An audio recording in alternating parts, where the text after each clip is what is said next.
2022 সালে ইউক্রেন যুদ্ধ শুরু হওয়ার পর পশ্চিমা দেশগুলো রাশিয়ার সঙ্গে বাণিজ্যিক সম্পর্ক ছিন্ন করে। এর ফলে সস্তা রাশিয়ান তেলের দিকে ভারত ও চীনের নজর বাড়ে।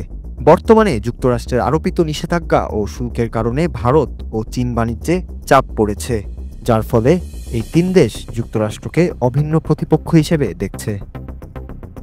সাম্প্রতিক চীনের তিয়ানজিনে অনুষ্ঠিত সাংঘাই সহযোগিতা সংস্থার শীর্ষ সম্মেলনে রাশিয়ার প্রেসিডেন্ট পুতিন, চীনের প্রেসিডেন্ট শি জিনপিং এবং ভারতের প্রধানমন্ত্রী মোদি সরাসরি সাক্ষাৎ করেছেন, যা রাশিয়ার প্রধান তেল ক্রেতাদের সঙ্গে যোগাযোগের বিরল সুযোগ হিসেবে বিবেচিত হচ্ছে।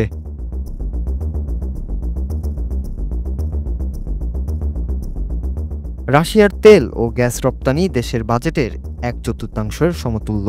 ইউক্রেন যুদ্ধের পর পশ্চিমা নিষেধাজ্ঞার কারণে ভারত ও চীন রাশিয়ার সবচেয়ে বড় বাণিজ্যিক অংশীদার হয়ে উঠছে। গত বছর চীন রাশিয়া থেকে 10 কোটিরও বেশি টন ক্রুড অয়েল আমদানি করেছে, যা তাদের মোট জ্বালানি আমদানির প্রায় 20%। ভারতও রাশিয়ার তেল আমদানি বাড়িয়েছে প্রায় $140 বিলিয়ন সমতুল্য, যা দেশের বিদেশি জ্বালানির উপর নির্ভরশীলতা কমাতে সহায়ক।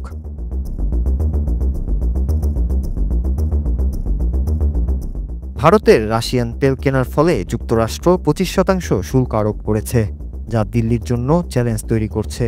তবে মোদি সরকার ঘরোয়া রাজনীতিতে এটিকে একটি রাজনৈতিক সুবিধা হিসেবে ব্যবহার করতে পারে।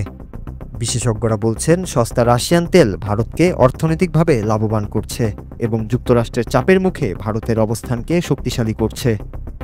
এদিকে চীনের লক্ষ্য রাশিয়ান তেল নিশ্চিত করা এবং মার্কিন যুক্তরাষ্ট্রের বিকল্প শক্তি হিসেবে নিজেকে প্রতিষ্ঠা করা।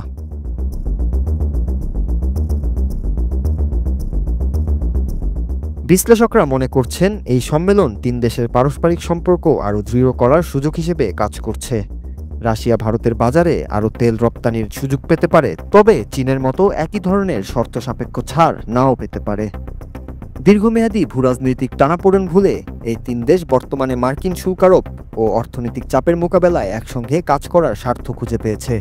ফলে তেল বাণিজ্য শুধু অর্থনৈতিক নয়, রাজনৈতিক ও কৌশলগতভাবেও গুরুত্বপূর্ণ হয়ে উঠেছে। Nur Raju, Bangla TV news desk.